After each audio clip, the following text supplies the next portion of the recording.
Hey, what's going on guys? Adam here with AmericanMuscle.com, and today I'm bringing you a detailed review of the Putco pop-up locker rails in stainless steel fitting off 15 and up F150s. So if you're the owner of a 15 or newer F150 and you're looking for a trustworthy and durable option to tie down all the loose cargo in the bed of your truck while maintaining a sleek appearance, then you might be interested in the pop-up locker rails in stainless steel from Putco. So these locker rails from Putco are not only beneficial for the daily work truck driver, lugging equipment back and forth, but also for personal use such as off-roading. So the ends of these locker rails have a pop-up location, making it very convenient for you to tie down any of the cargo that you have in the back of your bed. This option from Putco is manufactured right here in the US out of NeveRustâ Stainless Steel tubing for durability and wear resistance. They feature a 1 3/4 inch tubing and die-cast tube ends for added strength and durability. You'll also notice that it was completed in a polished finish to give your truck some added appearance upgrades as well as securing all of your cargo in the bed. Now, what really sets this kit apart and makes it unique from the rest of them is the convenient pop-up locations that are also stainless steel. In order to use these, you can use them by popping them up from the bottom and hiding them from pushing them down on the top.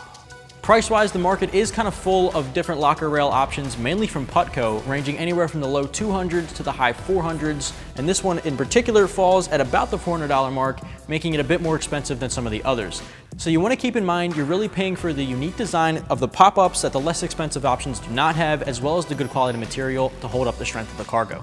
I do want to point out before we jump into it that there will be a little bit of drilling required, but you're not drilling into the aluminum bedding, you're just drilling into the plastic covers on the top and sides of the beds. Now this way it'll avoid any corrosion with the metals and you don't have to worry about that headache. So the tools you'll need for this installation will vary depending on your bed size. If you're rocking a 6.5 foot bed, then you want to have a 1/4 inch hex wrench, torque wrench, a pocket gap removal tool, and we'd recommend safety glasses just to be safe. Now if you have a 5.5 foot bed, you will require a little bit more work and you will need a couple extra tools. You want to have all of that plus a 3/8 router bit, a router tool with base, a 1/4 inch shank chuck, and a drill with 1/2 inch bits, and we'd also recommend some hearing protection just to be on the safe side. So you guys with the 6.5 foot beds, you can skip ahead of the drilling part and go straight for the hardware assembly because the pocket holes on the sides of your bed just have covers on them, whereas the 5.5 foot beds need to drill to gain access to them. So for you 5.5 foot truck bed guys, you want to start by drilling a hole in the center of the hidden stake pocket, which is 4 inches down from the front end and 1 1/4 inch from the inside of the truck. So you'll set and tighten the router bit 3/8 of an inch from the router base to the end of the router bit cutter. You'll turn it on and insert it into the 1/2 inch hole you just drilled and slowly guide it down until the bearings touch one of the edges of the pocket hole.